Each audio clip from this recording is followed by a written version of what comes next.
Hey, this is Liz from People I Think Are Cool, a bi-weekly podcast where I interview my favorite creatives from across the globe. If you're looking for a dose of creative inspiration, then go to peopleithinkarecool.com or subscribe to People I Think Are Cool on iTunes and Stitcher.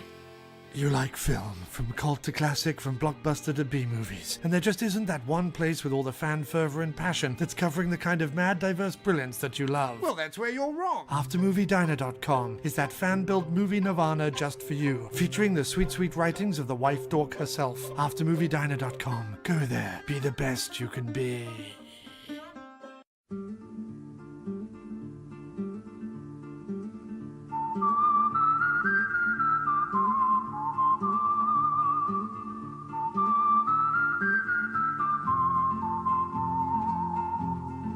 You are listening to the In the Mouth of Dorkness podcast, the official podcast of the Alamo Drafthouse, Winchester. Welcome to another edition of the It Modcast podcast. Joining us is Brian Young, the Turtle Dork. Happy Friday, everybody. And also joining us is Lisa Gullickson, Wife Dork. Hello. Ladies and gentlemen, Brad Gullickson, Mouth Dork. I got the mots. And introducing Billy Das as the Indie Dork. I like apples. Because I got those mots. And I'm your host, Darren Smith, the Disco Dork. Applesauce, bitch. Yeah! And welcome to another edition of the It Modcast podcast, Fistful Friday. Yes. Happy Friday. Wham. What was that? That was wham. That was supposed to be the horns. It was the sound a baby makes when it's angry. Critiquing that, judging it. Wham. I'm going in guns blazing on this widow's fistful. Oh, goodness. Nice. All right. No dork is safe. As Brad just mentioned, in honor of the release of Widows, we have a fistful of widows. Or widowers, I guess. Or widowers? To distinguish. Yeah, because turns out lots of dudes in movies, so you're going to hear a lot of widowers. Mm. Yeah. And I think So the widowers ladies just are- couldn't get their own fistful, huh? Not say it like that. All I'm saying right. like, Well, for the ladies, my entire fistful is of ladies, of women, Oh. of fistful. I don't have widowers either. We have plenty of fistfuls with men on it. Yeah, that's because you probably prepared for this episode before this moment. That's what we're supposed to, right? You guys prepare for this stuff? What the what? Normally, I do, but I've really been enjoying Brian's spontaneous method of picking his list. I don't So, want to be responsible for that. I'm joining him on this venture. This is like 2 weeks in a row. How do you pull him under the bus with you? I don't want you to follow me. You pull Brian under the bus No, with please, you. Please Just, Please don't follow. Look. Brad wants to make I his did not kill my wife. fistful in a pressure cooker, which is actually a great way to make applesauce. Yeah. All right, Brian. What's your number 5, man? Oh man. I came up with a pretty good list. Thank you, Lisa. Lisa did give me some suggestions. My cast-offs. But you know what? But from your cast-offs, it started to spark my brain. I started to think, like Tupac said, I may not change the world, but I will spark the brain that will change the world. And Lisa sparked my brain to come up with my list. Oh my God! He said all that? Or you Not paraphrasing? not the last part. Oh, okay. I'm paraphrasing a little bit. No, that was a direct quote. So I'm actually going to start. Do I really want to start with this show? Yep. Okay. Rick Grimes, The Walking Dead. Oh. Nice. Yeah. The Walking Dead's now in our fistfuls, I Brian. know. Only this one time. He's dead, dude. No, he didn't die. Yeah, he did. Did he die? No. He left the show, but he didn't die. Oh, what? Really? Yeah. Is that true? It's true. It's Huh. true. Yeah. Is that your interpretation of it? Mm. No. Well, no. It's not an interpretation. They actually show him living at the end of the episode where you think he died, but he's actually still alive. Mm-hmm. Oh. He fakes his own death to get away from those losers he's been hanging out with all Damn. But yeah, so That's how I'm gonna leave this podcast. So I'm gonna fake my own death. So Rick Grimes, basically his wife Lori, who we saw in the first 2 seasons, dies in episode 4 of season 3 when she gives birth to Judith, and it's Coral who has to shoot his mother because she basically dies giving birth. God damn, writers. He has to kill her by shooting her in the head, which makes Rick Grimes a widower. And so he's kind I of saw left. that episode. Oh, Yeah. no. Yeah. Oh no. Yeah. No. Oh, it was actually really sad. I It shouldn't was. make fun of it. It was actually sad when it happened a couple of years ago. Now it's kind of hilarious. Jesus. But I'm sorry. Time has a way. It really does. But yeah, I mean, I'm off the show. The show's not good anymore. But when I was, and particularly during that moment, I wasn't expecting Lori to die. But when that happened, and the reaction from Rick when he finds out that it was Carl that had to shoot his own mother, and then where that takes Rick and Carl throughout the rest of that series. It's pretty interesting, and it does have a long-lasting effect. Of course, until he meets Michonne and he finds his new love interest. Aww. So they're not making babies, but they're having Relations. They're having relations. There you go, Billy. Thank you. So yeah, that's my number 5, Rick Grimes. Did you watch that episode? Which one? The Making most Baby? recent one where he dies or not dies? No, I just read about it online and saw clips from it. How do you so- know they're not making babies? Is she sterile in some way? No, I mean. Are they using condoms? Because those are eventually going to expire. She's Because pregnant. Michonne is pregnant. Oh, she is. Yeah. Wait, no, wait, because they did the 6-year time jump after he died, and there's no baby. She wasn't I pregnant thought he for 6. didn't die. Well, after he supposedly died, but he's not on the show. He's Man, gone. He left his daughter This is very confusing. and pregnant Michonne behind so he could fake his death and go to some other place. Shitty dad. That's not cool. Rick Grimes. I know. So, yeah, fuck that widower. All right. Wife Dork. Yes. You're number 5. So, whenever I put my fistfuls together, it always lends itself to the weirdest Google searches. So I was Google searching okay, well, if a parent dies in a movie and another parent lives, then automatically that one of them's a widower, right? So, or a widow.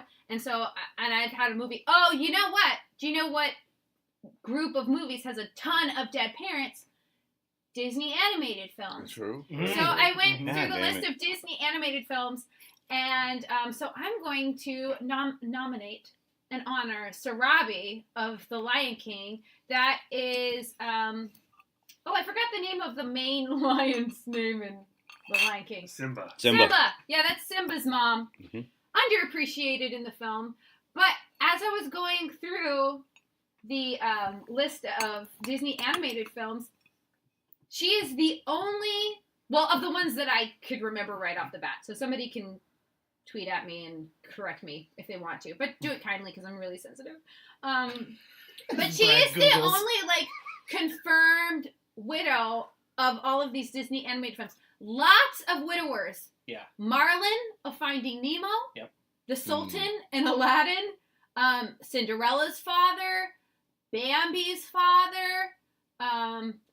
And there's a couple of single moms in Disney, but both of them are animals. So there's Jumbo. We don't know who Jumbo's dad is. Mm. Jumbo? Jumbo is Dumbo's mom. And she names Jumbo's mom is named Jumbo? Yeah, and Dumbo's name is not Dumbo, it's Jumbo Jr. Mhm. But then they call him Dumbo because they're making fun of his big ears. It's very sad. It is very sad. It's about So are we all making fun of him all these years when we call him Dumbo instead of Jumbo Jr.? Well, I think that he embraces the name. Does he though? I don't know. Disney's making fun of him by calling the movie Oh. Dumbo. Take There you go. responsibility, Brian. Anyway, but we don't know who his father is. This is true. Maury? Also, there is Duchess of Aristocats. We do not know who the father is in that situation. So, It's What's like, your- it's like Maury Povich. And then, of course, I would watch that episode. stepmothers get a horrible name yeah. in Disney films, obviously. Wicked Stepmom in Cinderella. Yeah. And Mother Gothel in What's your Tangled. number 5, Lisa? It's Sarabi. Oh, you said that? Yeah, Yeah. I did. But now I'm going to the Oh, right, politics right, of right, Disney right, right, films. right, right, right. Underrepresenting single moms, misrepresenting stepmothers, right? And then, yeah. And, like, I don't know, there's just more glamour to having, like, you know, like a single dad. I have no idea. Yeah, Disney's very family friendly, as long as you're pro murdering of moms. Because kids can handle like a missing dad, but a missing mom would just be too sad. I don't know. Maybe. All right, B, your number 5. I promise to actually listen to your number 5s. What? But I've just been struggling to come up with lists because Darren threw that gauntlet down about being 100% widows on his list, and now I want to do 100% widows, so I'm going to do that. So competitive. I am. But to make that happen, now, I'm going to make my number 5 Black Widow. Monkey brains. From Iron Man 2. Why did I know that I was going to come up with this list? And The Avengers and Captain America. I got you, Brad. I got you, Brad. I got you. And she's also in Age of Ultron. And she's in Civil War. And she's in Infinity War. Scarlett Johansson, a lot of evolution throughout her career as Black Widow. A true widow. You're lucky, Brian, I didn't go all Black Widow spiders on this list. My favorite Black Widow. She could also go on her Fistful of Infertility, because we know that her factory. Why are we doing a Fistful of Infertility? We planned for this podcast to go way into the future. Okay. Anyway, Black Widow, she's getting her own film now. I like her Kate Shortland evolution of directing. her hairstyle, too. I do like Scarlett Johansson blonde better than a redhead. No. I mean, not Scarlett Johansson, but Black Widow. I like her redhead. Yeah. And honestly, my favorite version of Black Widow is the one with the worst wig, and that's Winter Soldier. Yeah. She's never going to go back to that wig, but that's my favorite. That's my favorite Black Widow performance. Who's directing the movie? Kate Shortland. That's right. Okay. Looking forward to it. A little too late, but I'm still looking forward to it.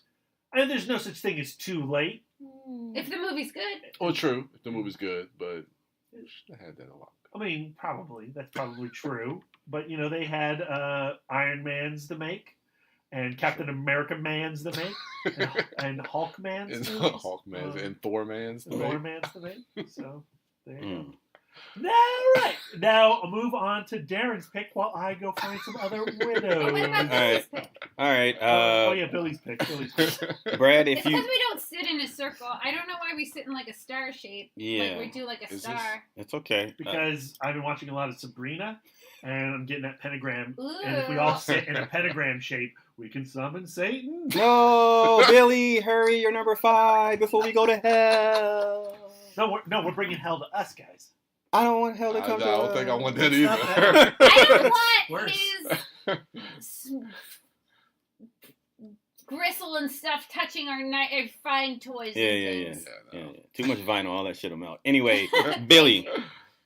So I'm also going to start with a Disney movie, which Lisa just casually listed off. Oh, she listed all the Disney movies. I like Marlin in Finding Nemo. Okay, he's a really good example of a widower, and I think it's something where they actually use that and use it to drive the story. I mean, his whole terror for losing his child is driven by the fact that he lost his wife. Very overprotective. Yeah. And his other, 399 eggs. Very sad. I choose not to talk about all the children that they murdered for that. He really only feels the loss of his wife. But, no, I think that defines him as a character, and it gives him something that he has to work with and overcome through the course of the movie. And I like what Finding Nemo does in terms of having to overcome things. I think it's actually very well structured in that way. He was originally going to be my number 5, and I was doing some, Googling around. And in the original version, they did not kill Coral. He would come back. And actually, that's what the Wikipedia, if you read the Wikipedia version of the story, Coral lives. But then you go to the fandom Wikia of Coral, and Coral dies with the other kids, which I think is how it ends up in the movie. But yeah, it would be really fucked up if they killed her. They let her survive to see 399 of her babies die, and then later kill her. Yeah, that's maybe better that way. Oh my goodness! Yeah. And then Marlin would be super fucked up. He is. And he is, but he's not. He really is a good dad, and You know, he puts all of his energy into his kid. I think it's beautiful. He applies himself to being the best dad he can be, despite the limitations that he has emotionally because of the trauma that he's endured. And I like that very much. Yeah. All right. Great pick. All right. My number 5 was going to be, in fact, Black Widow. But because Brad took that pick. And I talked about it so well. And he talked about it so well, I have to do an audible and have to come up with a backup. So I'm going to go with Mrs. Brody. Chief Brody's wife. Son yeah. of a bitch. Yeah. That was going to be my number 4. Of course it was. Of course it was. And, I've got it on my phone. Look. And this is how we pay back. I'm not even going to talk about it. I'm just going to have my pick. Brian, your number 4. Oh, really? Talk about it, man. I'm petty as shit, Max. See. Okay, if you want to be that way. All right, so my number 4 is going to be Kevin Smith's Jersey Girl from 2004. The character of Ben Affleck, he's with Jennifer. Hold on, Jersey Girl? Jersey Girl. Walking Dead's on your fistful, and now Jersey Girl's on your fistful? This list, man. We support a variety of tastes. I know. Wait, is this the movie with J-Lo? Yeah. Yeah, in the beginning. Yeah, that leading into his story. Yeah, so she died. Jersey Girl. Yeah, I do too. I own it. I have it on DVD. I like Jersey Girl. Wait, you say she dies? Yeah, she dies giving birth. This is the second. Wow, Lori dies then. Wow, interesting. Okay. Having children is dangerous. It's very dangerous. So in the beginning, we open the film, and he's a very successful. I forget what he does for a living. I don't know if he's like he works for an ad agency or not, or something like he that. He hypes music or something like that. Okay. And so very, very successful. You know, like Upper West Side Manhattan. Him and Jennifer Lopez have this really lush and lavish life, and she becomes pregnant. He's madly in love with her. She ends up giving birth to their daughter, and she passes away during childbirth. And so now Ben Affleck's character is tasked with raising his daughter. I think he loses his job, so he has to move back to Jersey with George Carlin, who's his father, and he kind of has to work his way back up. But it's really just about him raising his daughter as a single father, and him still being in love with his wife, because they do introduce Liv Tyler into the film as a potential romance, and she does ultimately become that. But I like the way that Ben Affleck's character is very hesitant in pursuing that romance because of the love that he still has for his wife, and he still considers himself to be married. And I know a lot of people who have had loved ones to pass on, it's hard for them to let that part of them go, to allow themselves to date and to find love again.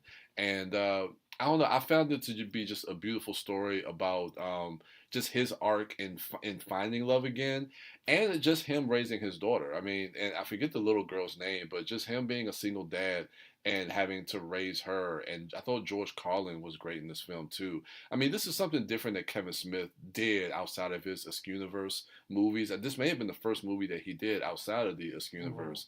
And I mean, it got panned, and a lot of people really didn't receive this movie very well. But I think history, at least for me, history has been kind to this film, and I definitely encourage to rewatch it, because I really enjoyed Jersey Girl. I think it's a very, very sweet movie. I haven't seen it since the theater. His struggle immediately after the death of his wife, where he has to learn, like, in his new realm as single dad, like, what are his goals, and what can his goals be for his own career and his own life, and having to mesh in what that means to take care of his daughter while he does that. Absolutely. I think it's actually very well written in that way. Yeah. So wow. That's a good pick, Brian. Yeah, definitely seek out Jersey Girl. I would never find love again after J-Lo. Sure. It'd be hard. Yeah. It'd be hard. I mean, That's what Diddy Tyler said. has a lot to live up to. Man, downgrade. All right, wife Dork. Yes. Your number 4. My number 4, I'm so excited to hear that Darren is a fistful of widows. Yes. Specifically, because that leaves this widower for me. Mm-hmm. And it's Shigeharu Aoyama from Audition. Oh, damn. Directed by Takashi Miike. Yeah. I'm shocked I've seen this movie, too. And I actually went back to refresh my memory about what the movie was about. And there's, like, a description of the worst V scene I've ever read. Yeah. Oh, wow. Granted, I'm sure I closed my eyes during that scene because it would have scarred me. Or it was so traumatic that I fucking blocked it out. I'm not going to describe it, listeners. If you want to go and experience that, you can watch the movie, I suppose. Or you could just go on the Wikipedia and read it because it's fucking disgusting. And, you know, like, and a lot of the other scary shit that's in this movie, and there's a lot, it's still rattling around in here. In this brain, in this noggin. There's shit. It's in there. So this movie is about a widow played by Ryu Ishibashi. Excuse my pronunciation. That's very good. Who decides to get back in the dating game. So his friend, played by Jun Kunimura, who is a movie producer, decides, oh, well, we'll just hold auditions for a new wife for you. And so the widower, gets really attached to this one girl because she's super hot, because she's played by supermodel Aihi Shiina. But she's got some major red flags. And one of the red flags being that when his friend goes back through her resume and goes to check up on all of her references, a lot of her references are missing limbs. Major red flag when you're dating. That happens. Yeah, so this movie is fucking scary. Yeah. And weird. Yeah. Like many of the Takashi Miike films. Yep. I've seen way more than I need to. Happiness of the Katakuris. Yeah. That's in here. Well, that's what rattling around. That's not so bad. What about Goku? Which one is the one that ends with a fireball? Dead or Dead or Alive. Alive. That's a in good here. one. That's a pretty good one. Yeah. So, yeah, that's my number 4. All right, B. Your number 4. My number 4, I'm sticking comic books. All right. I'm going with Aunt May Parker. Okay. Okay. And I think if we're going to talk cinematic Aunt Mays, as much as I like, oh my gosh, what's her name in the new one, Homecoming? Oh, Marissa Tomei. Marissa Tomei. Wow. Yeah. Fucking brain fart. As much as I like her as Aunt May and how they try to go cool, hip, hot Aunt May, Rosemary Harris in the Sam Raimi films is my go-to Aunt May. Raimi was really trying to adhere visually to the Steve Ditko era of Spider-Man comics and succeeds very well in replicating the comic book Aunt May with Rosemary Harris. You know, it's such an interesting relationship, Peter and Aunt May. The idea that, you know, he is responsible for his uncle's death because of his inaction. The criminal that he let go away because he was too into getting money and didn't want to put himself out there and make it his own business, and stopping that thief goes on to murder his uncle. Every time he looks at his aunt, he sees his own shame. And he should. And that shame is what motivates Peter Parker to do good going forward. And the fact that Aunt May hears of Spider-Man and thinks of him as a despicable vigilante criminal. And now he has to hear his own aunt chastise his actions. Is really emotionally effective dynamic that I've always loved from the comic books. And they deal with that a little bit in the Sam Raimi films, not so much in the Mark Webb movies or not the Tom Holland films at this point in time anyway.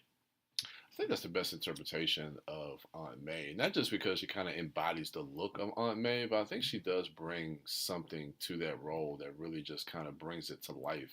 Well, I mean, to be fair, the Rosemary Harris Aunt May gets the most screen time out of all of the other cinematic Aunt Mays. Yeah, thus far. So yeah. So. And I feel like Marissa Tomei is something new. Yeah, it's different. It's different. The fact I like the element of like she's like a hot widow. Everybody wants a piece of her. Yeah, even Tony Stark. Even Tony Stark. Go eat that date loaf. And wow. He's an engaged man. All right. He is. Damn, Tony Stark's saying. All right, Billy, your number 4. See, I didn't forget you. Okay, so my number 4 is a totally crazy movie called Gun Woman by Hirondo Mitsutaki. I don't know if anybody's seen this movie outside of me. Darren's seen it? Okay. So this movie's it's I think well along the path to exploitation film, and I would say the final act of this movie, Asami, who plays the lead woman, I think is naked for the entire end of the movie. So Hooray! just be mindful that that's what you're going into. But basically, the lead guy, who's known as the mastermind through the course of the movie, his wife is murdered horrifically by a local gangster, and he concocts a plan to get her back. Now, he doesn't concoct a plan to ambush him himself, because his leg gets fucked up during this violent murder, and so he can't do anything that he wants to for himself. So instead, he goes to a local sex trader and buys a woman, and then conditions and trains her to be a mastermind assassin of this horrific gangster who likes to go to places and murder women as he screws them.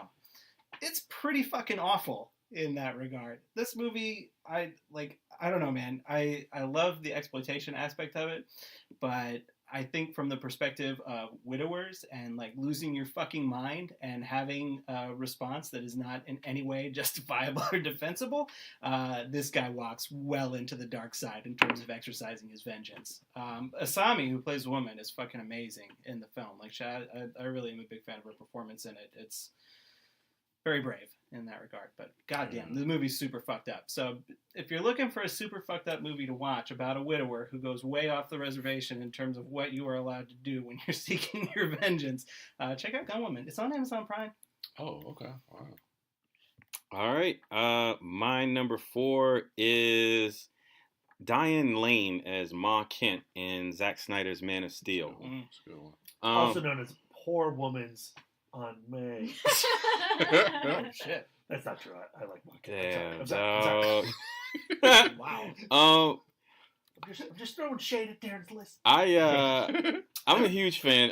It's not a secret. I'm a huge fan of Man of Steel, and I'm very aware of all the criticisms. And one of the main criticisms of Man of Steel, or a big sticking point with a lot of fans or people who did not like the film, was Zack Snyder's decision to kill off Kevin Costner's Pa Kent character. And while I don't have any issues with that, I appreciate that happening because it focused the relationship on Martha and Clark. And the reason why I appreciate that is because, there have been several Superman films in the past, obviously, and several iterations of Ma Kent, that particular character. But this is the only version of that character that I think about, that I consider when I think about Man of Steel or Superman. It's a key element in this character now, especially with that character's implementation into the narrative of Batman v Superman. So because of that, now, also because of Batman v Superman, now Diane Lane's Ma Kent, she is a character that I frequently think about when I consider those films and Superman. And I've been a fan of Diane Lane since Streets of Fire, and I remember when Man of Steel first came out, when I first realized that was her, and being surprised. But she gives that character such a warm center, and she feels so genuine. And I don't know, I really appreciate her performance and her acting. And it's weird because Diane Lane is on the final season of I was going to say Game of Thrones, Get but your House shit of together, Cards. Billy. We're recording. You okay? I inhaled a bunch of water. Oh, okay. He You nearly drink drowned. water. You don't breathe it, Billy. All right, You're not Aquaman. all right, Aquaman, Arthur Curry.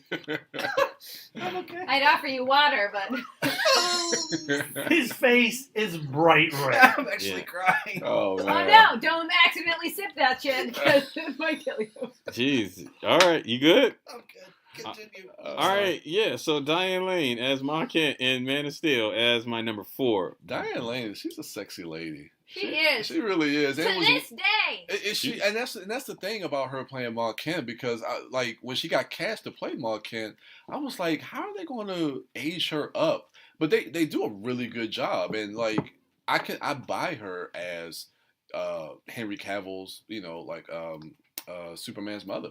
Like, I really do buy her. What is the age difference between Diane Lane She's and Henry Cavill? 53 years old. Let's look up. She still looks good for her age. She does. 53 is like That's the like old man's 13 30. years older than me, so she better Henry still look Cavill. good. Right. Because on Henry House of Cavill's Cards, like in she his was amazing. mid-30s. Oh, I forgot to look up his age, but man, is he handsome. Okay, Henry Cavill age. I think he's mid to late 30s. He's 35. Yeah.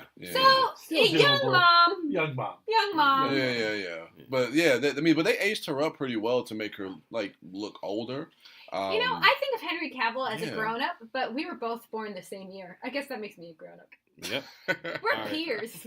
Brian, your number 3. My number. Oh, we are on 3. 3. Yes, so my number 3. So, my name is Maximus Decimus Meridius, father to a murdered son, husband to a murdered wife, and I will have my vengeance in this life or the next. Luckily, they didn't have like applications back in them days that Mr. Maximus Decimus Meridius. Well, imagine if your ID had to match that perfectly to vote. Right. There's no ancient Greeks and Romans voting. No. Or when you're in school and you have to fill out the Scantron test and you have to put your name in the boxes. Jesus. Yeah. So sorry. I think Anyway. that's worth 10 points. though. Back then, it would be on a tablet, so like. Yeah, I And know. then you have to get your number 2 rock stencil. My what rock? My number 2 rock? Chisel? I don't know. Oh man, yeah. So my number 3 is Gladiator. Okay. I really like this movie a lot. I recently revisited this movie earlier this year, and it was the first time I've seen the movie probably in God knows how long years. It's I haven't been. watched it since the theater. I know when I brought it up last time, I remember you said that. So I definitely encourage you to try to rewatch it if you can. I don't know how you'll respond to it, but I definitely think it's definitely worth watching. But what I like about this movie and his character is that, I mean, his family is murdered and he's put into slavery and he has to fight into the Roman, gladiator into the arena. But it's the love that he has for his son, the love he has for his wife, and how that fuels him on this vengeance to go after Joaquin Phoenix's character. And to the point where it almost feels like that's what's keeping him alive. And the way that Ridley Scott portrays that is beautifully done, where you see it in almost like this sepia tone, and he's going through like this wheat field. And at the end of the film, when he finally gets his vengeance and he's able to kind of rest and he passes away, he finally has that reunite. He finally is able to reunite with his wife and his son.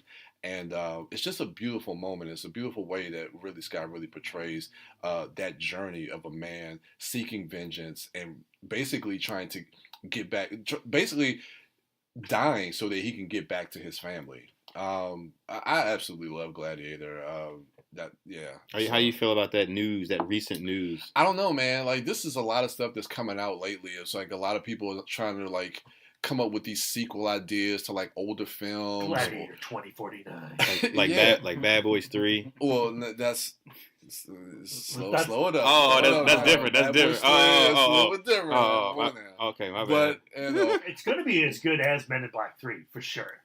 What? Bad Boys 3? Don't say that. Don't say that. I'm so looking forward to it. Anyway, I don't know how I feel. They said they're going to follow the nephew, Joaquin Phoenix's nephew, as an older, but I don't know where you take, like, do you follow the same story, the same plot points as far as like him being enslaved and him have to fight in the arena as well? I don't know where you take that character, but I don't know. This is something that I'm starting to see Hollywood do a lot more lately, and especially like with what we're getting from like Breaking Bad and The Walking Dead, with them taking TV shows, and of course we got the Deadwood movie where they're bringing back. Hey! Yes. I mean, okay, I've never seen Deadwood, so I got HBO now. I'll check it out. I know.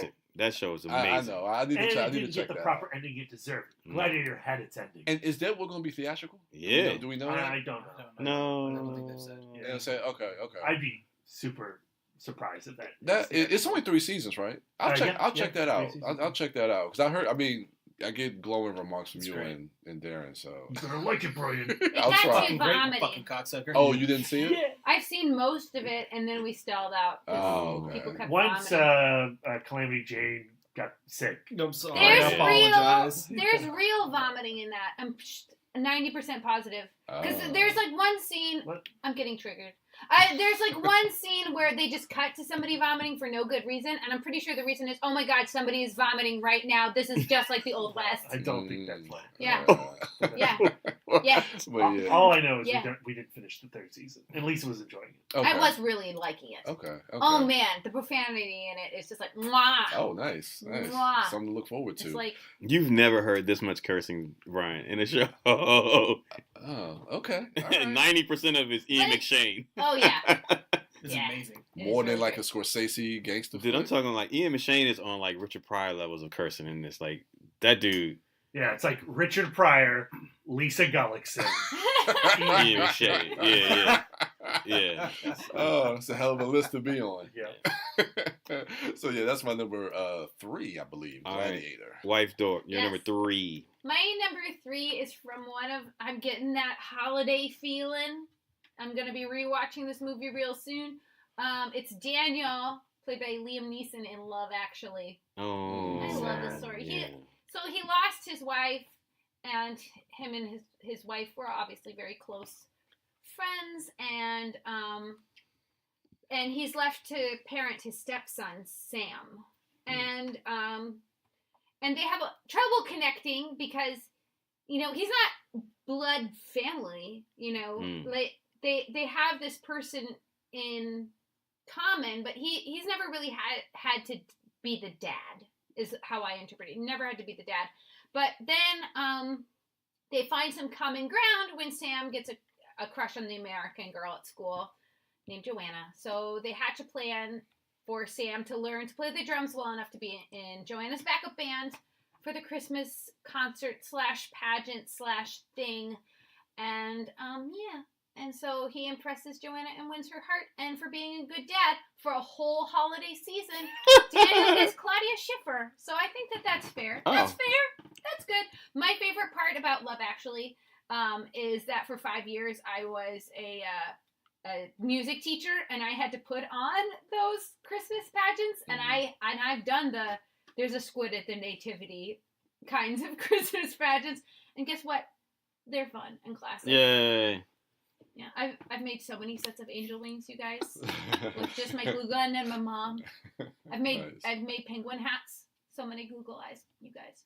So yeah, my number 3, Daniel from Love Actually, Liam Neeson's. Mouth Dork. My number 3 is a widow that doesn't get much screen time, but her scene is significant and probably my favorite moment of the recent era of this franchise. How's that for qualifiers?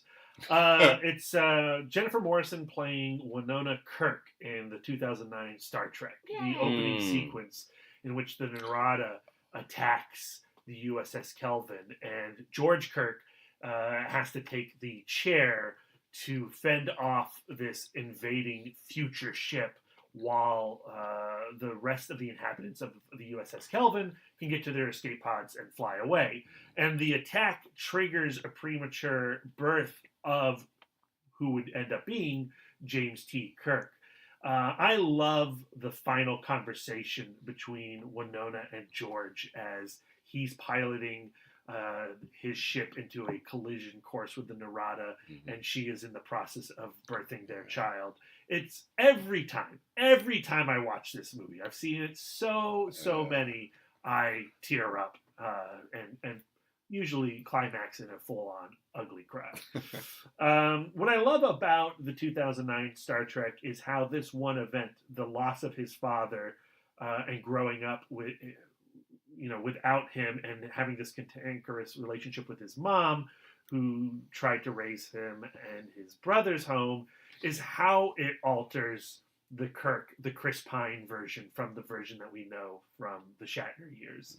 They truly are two different individuals, and it really comes down to this one scene. Now, if we're ranking like how great that character is, it's really about pushing a male's story forward.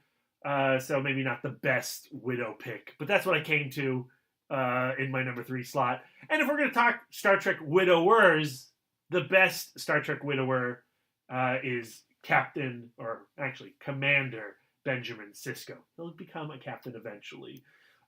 He lost his wife during the Battle of Wolf 359 when Picard was taken by the Borg, turned into Locutus, went on a kill-crazy rampage of Federation ships, and Sisko's wife was killed as a result of that battle. Sisko, of course, now blames Picard, spins off into his own Deep Space Nine show, and I love the relationship of Ben Sisko and Jake Sisko over the course of those 7 seasons. If you were not watching Deep Space Nine, or if you didn't watch Deep Space Nine, get back to it. Avery Brooks is my favorite captain. Same here. And you know how much I love Shatner, but Sisko is my favorite Star Trek captain. All right. Billy, your number 3. I think my choices have been accidentally thematically following Lisa's. Because Lisa started with a Disney movie. Mm-hmm. She went with a fucked up exploitation movie. Same. Mm-hmm. And then you went with a classic romance for your number 3 slot. And I am going to go with a classic romance. I for the love number 3 this. slot. So it's awesome. For me, my number 3 pick is Sleepless in Seattle with Tom Hanks as classic widower. I don't think that there is a better conversation on film that shows like the moment where somebody opens up and starts talking about this loss that they experienced for the first time for them and having that sort of catharsis when his son calls the call-in radio show and talks his dad into getting on the phone for that. I really like the writing and the way that they humanly relate his work through that story, and the acting that Tom Hanks brings to that I think is fantastic on that front. So that's my number 3 pick, is Tom Hanks calling a radio show to talk about losing his wife. All right. A favorite of Mr. Greg Gulson. Okay. That was a great movie. That's my dad. That's his dad. I was trying to think of your dad's Twitter handle. I forget. At Gully1969.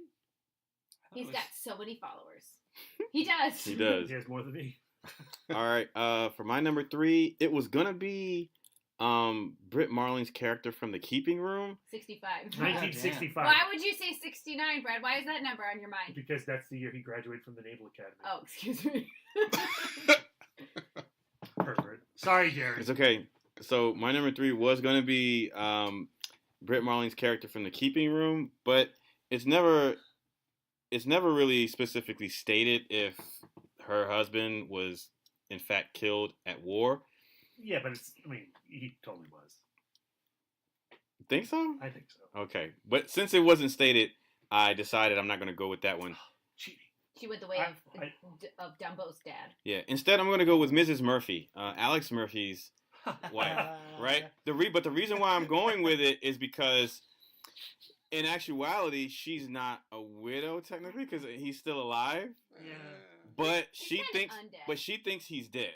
And so she's barely a character in the movie, though. Yeah, but still, she's like a Mrs. Kirk. But she's she's barely in the movie. Gives birth tragically. Don't throw the stones.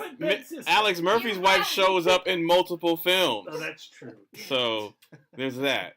Your house is made of glass. Well, Jennifer friend. Morrison's in Once Upon a Time, guys. All right. Oh my goodness. So yeah, Mrs. Murphy from RoboCop, because I think that's messed up that in her mind, the way she lives her life, she's a widow. Like she thinks, she knows her husband's gone. You know, OCP tells her that he's dead, which is another level of, fucked upness about her situation, that, her husband is in fact alive. And so then on the other end of it, what's also messed up is Alex Murphy is still alive, and he's aware that his wife is still alive, but he can't tell her this is me, or he can't be with her. He's got to follow those prime directives. Yeah, so just the tragedy in that. Does he get his humanity back? I mean, that's debatable. Really? Yeah, I think in RoboCop 2, it's pretty much back. Yeah. We don't, and then we stop there. Yeah, they only made 2 of those movies, right? Correct. Yeah. Mm-hmm. Yeah. Yep. I kind of like that Canadian RoboCop TV show. Wow, Brian, you're number 2. Brian, you're number 2. So my number 2 goes back to M. Night Shyamalan for Signs. Oh, that's a good one. Yeah, Mel Gibson plays a character for his wife who gets pinned by a truck, and she's being kept alive and her last words to him before she dies is "swing away."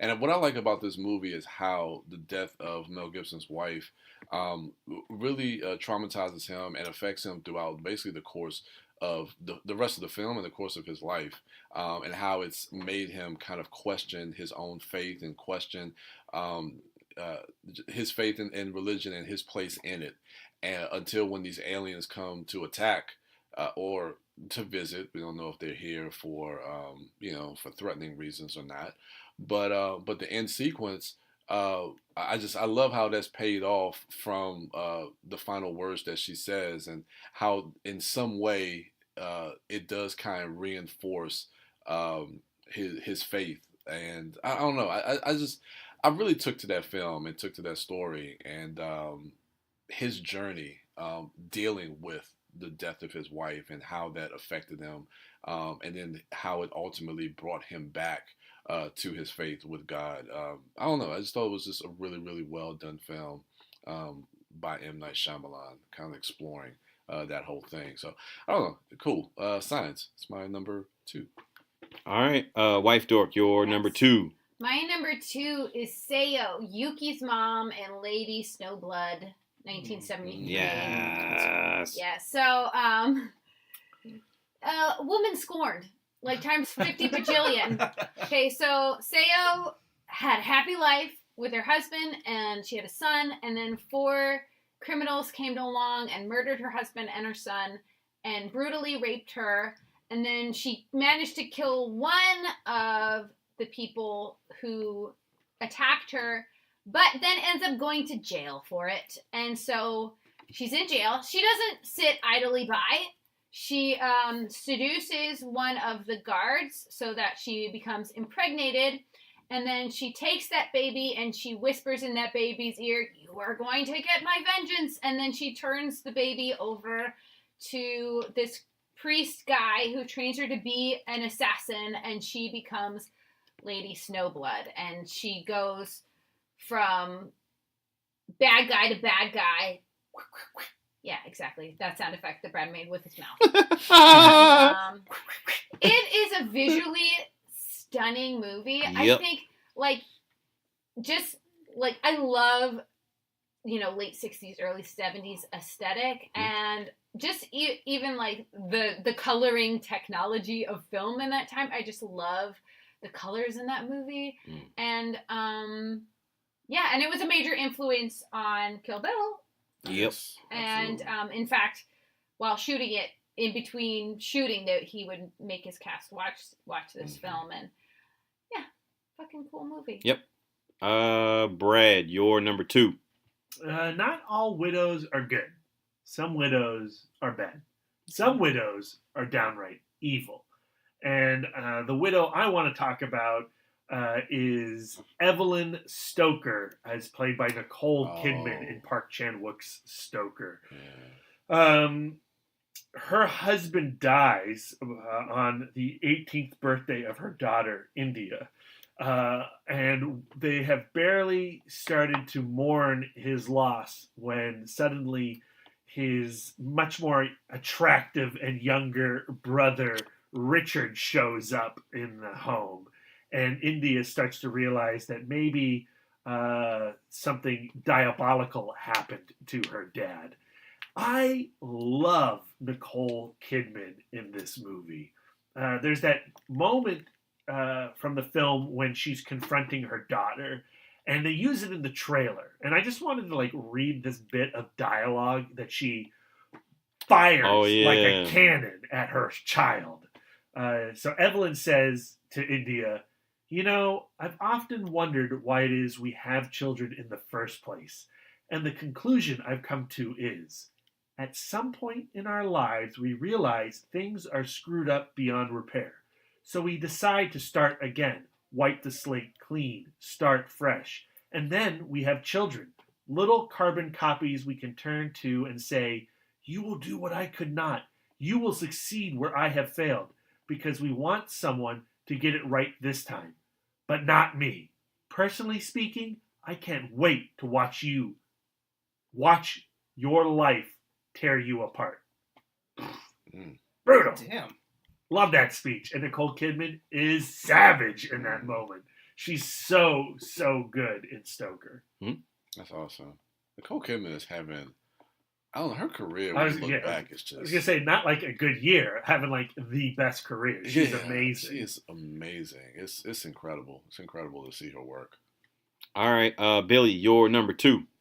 All right, so my number 2 pick is going to be a throwback to 1994 with Jean-Claude Van Damme in Time Cop, the cop who won't be stopped. Billy, I want you to look at the top of my list. Time Cop. Yeah, that's When right. I was doing a dude's list. When you were doing a dude's list, but Mm. you audibled, so this doesn't count as me trying to poach off the top of your Wow, list. yeah. But no, so The he's cop that won't stop.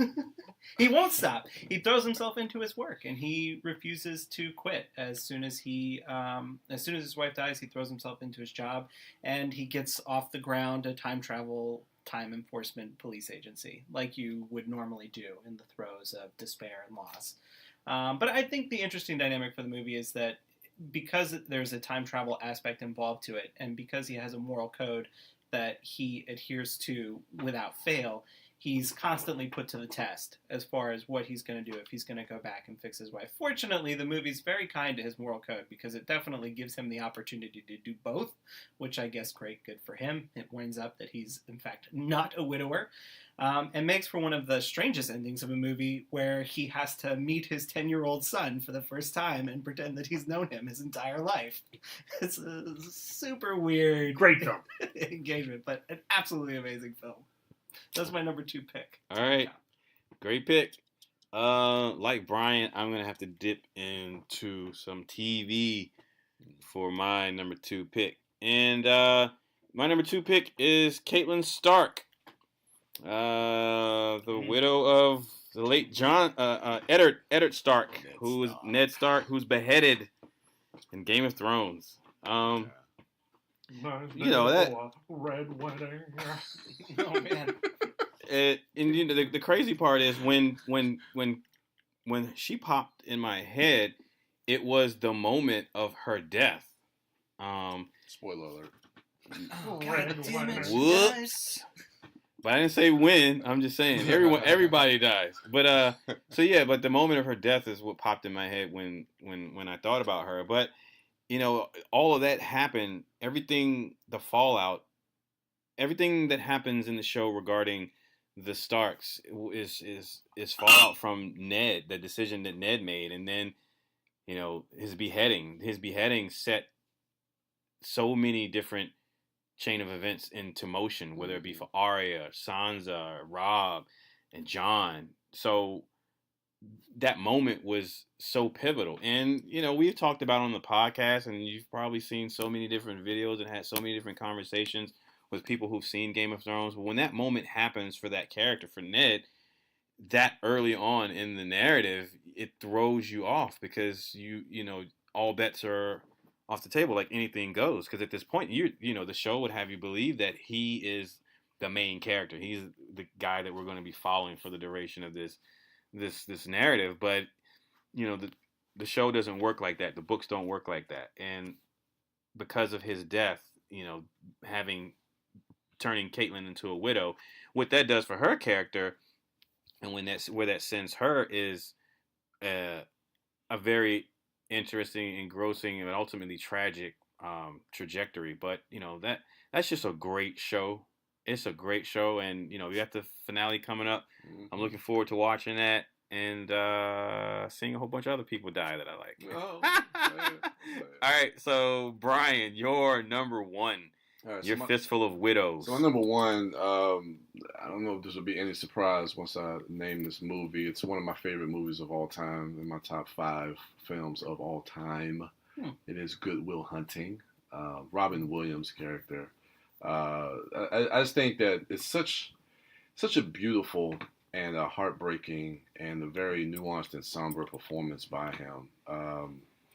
He plays, if I can find, wow, IMDb is not treating Robin Williams very well. They don't have his name on here, which is crazy. But he's the therapist to Will Hunting. played by Matt Damon, and he is a widower whose wife died of cancer. And the way Robin Williams, Sean McGuire. Sean, that's right. The way He doesn't look like a Sean.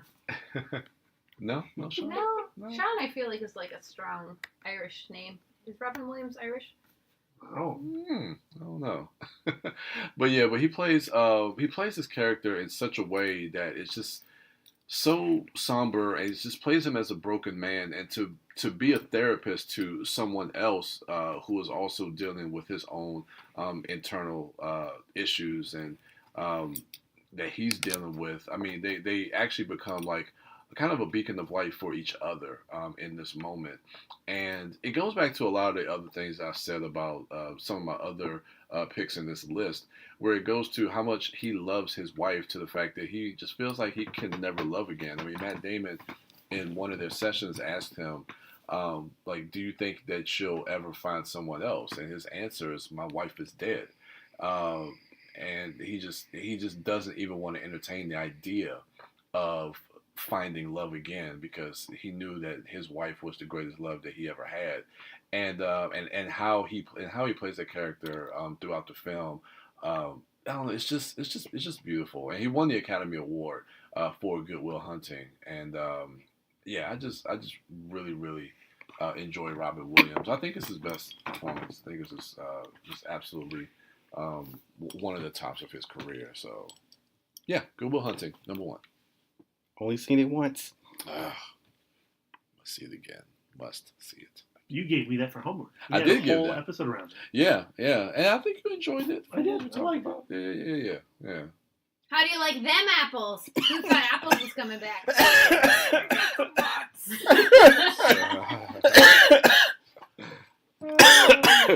funny. Applesauce. Little applesauce go down the wrong chute. Sorry. Because applesauce bitch was his quote earlier. Yeah. And that was from Jay and Silent And Bob Bob. Strike Back, Yeah. in which they stumbled into a filming of Good Will Hunting Part 2. Two. Yeah. Shit. Hunting season. All right. Wife. I see the code all of a sudden. All right. Wife Dork. Yes. You're number 1. My number 1 is the perfect number 1 because it includes a widow and a widower who fall in love. It's the classic 1968 film Yours, Mine, and Ours.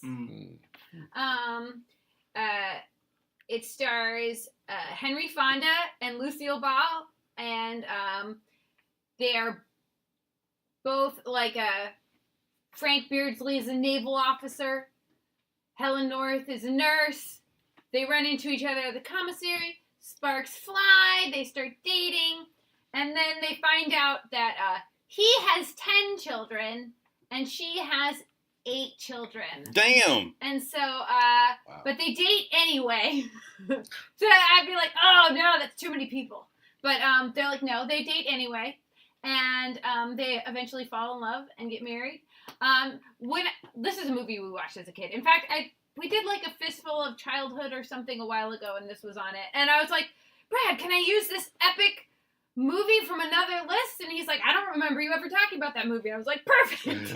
So for me, what I remember most when I think about this movie is so they finally have the like date where she's going to meet his family, and so 3 of the boys conspire to get her wasted. Like, they overserve her. And so she gets drunk. And there is, like, one of those, like, lazy Susans in the middle of the table. And there's, like, spinning. And I guess it's supposed to be Lucille Ball being hilarious. But I was like, this is stressful. And I'm never drinking. That was me as a child. I said, it looks irresponsible and spinny, and it's scary. And so that's what I remember. What I did not remember was that the emotional climax of the movie was one of the younger sons wanted to start by going by his stepfather's last name, and the nun at the school was like, no, you have to use your legal name. And the kid was like, but my dad is now blah. And then the older kids are like, well, we don't want to change our names because, like, we're almost done growing up. And, we don't want to bury our father again. And the movie ends with them changing their names. Which I was like, wow, I did not remember that part. But yeah. So spoiler alert from that movie from 1968, the same year that the Monkeys movie. Oh Head shit! came out. Yeah. And Planet of the Apes. And Planet of the Apes. Yes. And 2001: A Space Odyssey. There was a lot to see at the theater. 50 years ago. Yeah, that's nuts. B, your number one. So I realized what my number one widow would be, but it is something that has occurred just now in comic books, and I would hate to say it on the air and spoil it for somebody who is reading it in trades. So, and I think people at this table may be reading it. I'm not sure. Are you looking at me? Oh, you told me this thing. I did tell you it already? Yeah, you already told me. All right, and it's a fucking bummer, but I was already half off the train anyway. I don't know if Billy reads this comic Which or one? not. But see, if I say it, it's a major spoiler. The answer is I'm not reading any comics in trade right now. Okay, so here's the thing. If you read comic books in trade, and there's a couple that you really like, I want you to close your ears right now. My ears are closed. I'm going to spoil a major event that has happened. Okay. But in the recent run of this Image comic book series, Walking Dead. Please, listen, if you're reading an Image comic book series right now and you don't know, I need you to stop and just abandon this episode because I'm going to spoil it and it is such a crushing bummer. Red Crimes dies. The Image comic book series, written by Brian K. Vaughan and illustrated by Fiona Staples, Saga, one of our all-time favorite comic books. The couple that we have been with for many, many years, many, many issues. Marco is dead. No shit. He's died at the end of this. Set fire to it. Fuck latest Saga. arc. And Lisa is so infuriated that Marco is dead, leaving Even Hazel to be raised main by dude? her mom, Alana. Yes. If I was to choose between who was going to die, Alana and Marco, I would have picked Alana. Because of her drug problem, Lisa. Yeah. And that's the one arc that you didn't like. Yeah, and I Didn't got mean to off. spit on you, Billy, but I did. I got off board because what I liked about Saga was that they were a couple that worked, and when they stopped working, I was like, "Fuck this." Well, here's the great thing, Lisa. They patch it up after that arc, but the will kills Marco. What? Hey! I just spoiled a major comic book. But you know what? You should be reading in issues, and if you're not reading in issues, you don't like comic books in the first place, and fuck you. Oh my god. All right. That was a little harsh. I'm sorry. Wow. I didn't mean that. That took That was a a little. turn. That was a little too much gatekeeping going Goddamn, on. dude. Not talking to you. Not Spoil talking a to you, major Max. thing and then, But yeah. It's. and then fuck you for And- being spoiled. I was withholding reading the issue because I had heard rumors online via the Twitter that a major thing would happen. And when I thought to myself, well, the only major thing that would be a major thing within the context of Saga would be if one of the parents died. And yeah, Marco's dead. Alana, I like Alana as a character, and I obviously the driving force of this narrative has been their relationship, this Romeo and Juliet relationship, this forbidden romance, and how it could possibly unite the warring factions of this. Interspecies dating. And, Hazel has been narrating the book from her future. So, she would say things periodically throughout the series where you're like, well, her parents may not be alive as she's narrating this. And yeah, definitely one of them is dead. And now Alana is the widow of the series. And Brian K. Vaughan and Fiona Staples are taking a year off in to tell the next part of the story. So we've got a long wait. Maybe the next issue, the first issue, when we pick it up, we turn the page, he goes, oh, hold on, I'm just going to put this giant hole back together. We'll stitch it up. I know there's a giant cavity in my chest right now, but I'm still good. I'm still good. Maybe Marco will be fine. Maybe she'll die in the first issue. That's possible. That's Jeez. possible. All right. Yeah. Anyway, Saga's great. You should be reading it. If you're not reading it, I just spoiled it for you. But you shouldn't stop yourself. Just right. Know going in that one of them is definitely Everybody dead. dies. I mean, Everybody does die. Like everybody poops and everybody dies, and true. some people fetishize that That's true. And if you don't poop, that's what you die of. for sure, All right. painfully. Ooh. Yeah.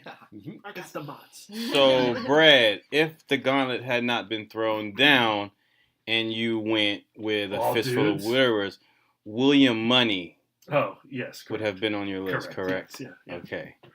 Billy, you're number one. And William Money was my number one. I know. You're number one. So my number one is, sometimes you find yourself as a widower with 2 kids, and you go on a road trip to find yourselves and your connection with your children. And sometimes along the way, you are kidnapped and driven to a strip club in the middle of the desert. So my number one pick is From Dusk Till Dawn with Harvey Keitel's Jacob Fuller. Billy, that was my number 5 or my number 4. Your number 4 pick? That's a movie I always forget that I love, and every time somebody brings it up, I'm like, oh fuck yes! That's awesome. That's not on your list, Brian? Yep. No, I didn't think about it. That's a great pick, though. Yeah. But I mean, that's just a fun movie, and I like him reconnecting with his kids plays like a partial role in sort of the story is like they just fucking murderize a bunch of vampires at a strip club in the middle of the desert. But yeah, that's a good one. That's my number one pick. That film is what sparked me to go back and discover all of John Carpenter's early movies because the son has the Assault on Precinct 13 shirt. Yeah. I was like, what's that? Is that a rap group? Wow. All right. It turns out no, it's an awesome movie. It's an awesome movie. Yeah. All right. Well, that's good. All right. For my number one, it is 5 widows, actually. Well, maybe 4. It's 4 widows. And it is the 5 wives from Mad Max Fury Road. Once Immortan Joe bites the dust. That is ridiculous. Of course it is. It's been a while since I had Fury Road on a Fistful, like 2 or 3 weeks maybe. So I'm about due. So yeah, that's my number one. It can't be 5, unfortunately, because Splendid perishes before Joe. But there are 4 wives who remain. And when Furiosa kills Immortan Joe, they then become widows. Now, I'm pretty sure, I'm assuming that was not a traditional marriage situation that they had going on.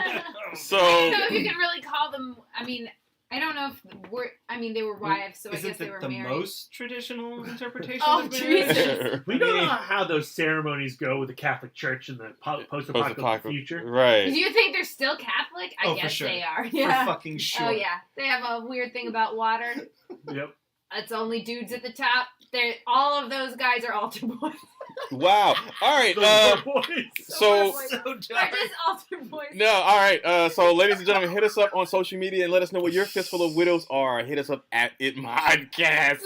I'm trying to hurry up and get past that. Brian, you can find that guy at the Turtle Dork on Twitter, at the Turtle Dork 1 on Instagram, and at Brian William Young on Facebook. That tenacious young lady is at Sidewalk Siren and at Bake Dork on Twitter and Instagram.